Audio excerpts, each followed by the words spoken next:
Alright, let's break down what's happening between the US and India on the trade front because things are heating up, but there's also a glimmer of hope. Recently, President Trump and Prime Minister Modi both struck a surprisingly optimistic tone. Trump said he's looking forward to talking with his good friend Modi and sees no difficulty in reaching a deal that works for both countries. But behind the friendly words, there's some real tension.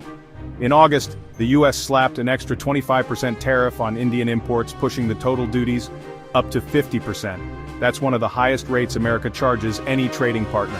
Why? It's mostly about India's purchase of Russian oil, which Washington isn't happy about. So, what does this mean for India? In short, a lot.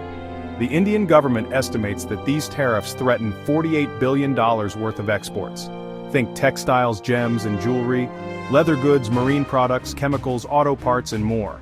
According to experts, about 55% of India's exports to the US are now at risk, and some industries could see exports collapse by up to 70%.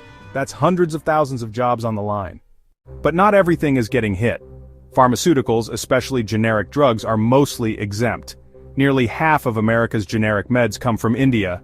Energy resources, semiconductors, and a few other critical sectors are also spared for now. So why all the drama? The US wants better access to India's agriculture and dairy markets, but India's holding back, worried about protecting millions of local jobs. There's also a huge gap in tariffs. India charges an average of 37% on US farm goods, while the US only charges about 5% on Indian produce. Despite all this, both leaders are talking about doubling trade by 2030, aiming for $500 billion in bilateral trade. So, will optimism win out over tariffs?